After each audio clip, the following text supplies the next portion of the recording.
دو معاملات بڑے اہم ہیں۔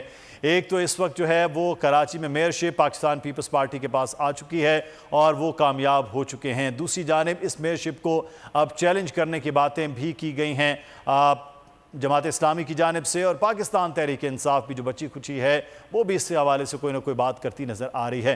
دوسرا معاملہ آج سینٹ میں بہت ہی اہم وہ رہا ہے کہ سینٹ میں آج الیکشن ایکٹ 2017 میں آج ترمیم کی گئی ہے، اور اس ترمیم کے بعد ایک تو الیکشن کمیشن کے پاس اختیارات آ گئے، دوسرا اس ترمیم کے ساتھ یہ بھی کہا گیا کہ جو مدت نااہلی کی ہے وہ اب 5 سال کی جائے گی۔ اس کے کیا معاملات ہوں گے، آگے کیا مثبرات ہوں گے، اس پر ہم بات کر لیں گے۔ ہمارے ساتھ اس وقت سینئر صحافی موجود ہیں، سینئر تجزیہ کار نذیر لغاری صاحب، ایڈیٹر ان چیف بول ہیں۔ لغاری صاحب بہت شکریہ آپ کے وقت کا۔ مجاہد بریلوی صاحب نے ہمیں جوائن کیا ہے، سینئر صحافی تجزیہ کار ہیں۔ مجاہد بریلوی صاحب آپ کا بھی بہت شکریہ۔ مجاہد بریلوی صاحب آپ سے آغاز کرتے ہیں کہ سب سے پہلے تو سر یہ جو الیکشن ایکٹ میں ترمیم اور 5 سال کا جو معاملہ ہے کہ نااہلی کا، تو اب میاں نواز شریف صاحب کے لیے راستہ آسان ہو رہا ہے واپسی کا اور وزارت عظمیٰ تک پہنچنے کا؟ میں اس سے زیادہ بھی اگر ان کو مراحت دے دی جائیں گی تب بھی وہ نہیں آئیں گے۔ یعنی میرا خیال ہے کہ 1 سال کا بہت عرصہ تھا، ان کے صاحبزادے آئے سیدھے ایئرپورٹ پر، ضمانت ہوئی، ادھر آئے اور گھر چلے گئے۔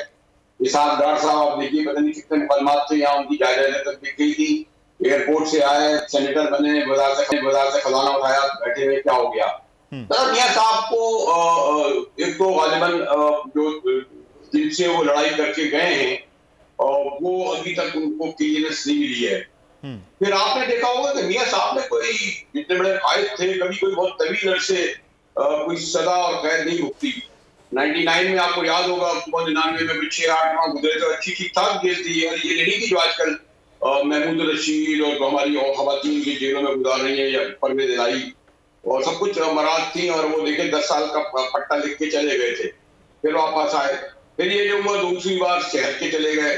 تو میرا یہ خیال ہے کہ آپ جتنی برات دے دیں، کم از کم لغاری صاحب بیٹھے ہیں، بڑے میرے سینئر دوست ہیں، صحافی ہیں، اور ان کی بڑی گہری نگاہ ہے کہ کم از کم اس الیکشن میں، اول تو اس الیکشن کے بارے میں بھی بہت سارے سوال اٹھ رہے ہیں کہ ہوں گے بھی یا نہیں، اور شاید نہ ہوں الیکشن، اور اس لیے کہ مطلوبہ نتائج اس صورتحال میں اس حکومت کو حاصل نہیں ہوں گے۔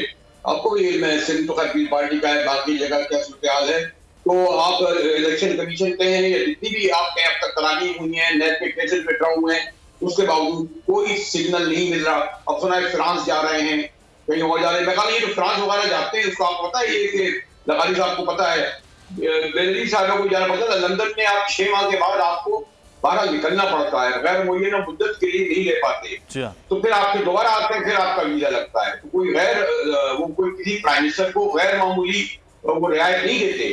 جو نواز شریف بیچ میں 2 بار گئے ہیں، اس دوران آپ نے دیکھا ہوگا اپنی بیٹی کے ساتھ پچھلی بار گئے تھے، اب آپ کو خبر آئی ہے کہ فرانس جائیں گے، بیچ میں جدہ گئے تھے، تو لندن میں 6 مہینے بعد جانا ہی پڑتا ہے۔ پاکستان وہ نہیں ہے، جہاں تک میرا بہت ہی میں نے کہا ہمبل انداز میں محتاط الفاظ میں میرا خیال ہے۔ بیپو جو ہے طوفان کے خطرات کراچی کے ساحل تک پہنچ گئے۔ سمندری طوفان اور شدید بارشوں میں نقصان سے بچنے کے لیے عوام یہ احتیاطی تدابیر اختیار کریں، دفعہ 144 پر عمل کریں اور ہرگز ساحل کا رخ نہ کریں۔ ساحل سمندر کے نشیبی علاقوں میں رہائش پذیر افراد فوری طور پر محفوظ جگہ پر منتقل ہو جائیں۔ دوران بارش اور آندھی میں غیر ضروری باہر نکلنے سے پرہیز کریں۔ تمام ضروری ادویات پلاسٹک کے بیگ میں اپنے ساتھ رکھیں۔ بجلی کے تار اور کھمبوں سے دور رہیں اور انہیں ہرگز نہ چھوئیں، یہ جان لیوا ہو سکتی ہیں۔ گاڑی چلاتے ہوئے احتیاط کریں اور سلو ڈرائیونگ کریں۔ گاڑیوں اور موٹر سائیکل کو بجلی کے کھمبوں کے نیچے پارک مت کریں۔ درختوں، سائن بورڈز اور PMT کے نیچے کھڑے نہ ہوں۔ جنریٹر یا پانی کی موٹر کو گیلا ہونے سے حتی الامکان بچائیں۔ سندھ حکومت اور NDA کی جانب سے عوامی امداد کے لیے ہیلپ لائن نمبر جاری کیے گئے ہیں۔ عوام سے گزارش ہے کسی بھی ایمرجنسی کی صورتحال سے نمٹنے کے لیے اسکرین پر موجود ان نمبرز پر فوری رابطہ کریں۔ آندھی اور طوفان سے بچنے کی دعا۔ اے اللہ اسے رحمت بنا اور اسے عذاب نہ بنا۔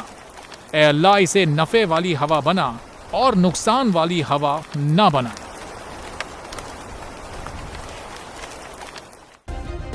سبسکرائب کریں اور بیل دبائیں تاکہ کوئی خبر رہ نہ جائے۔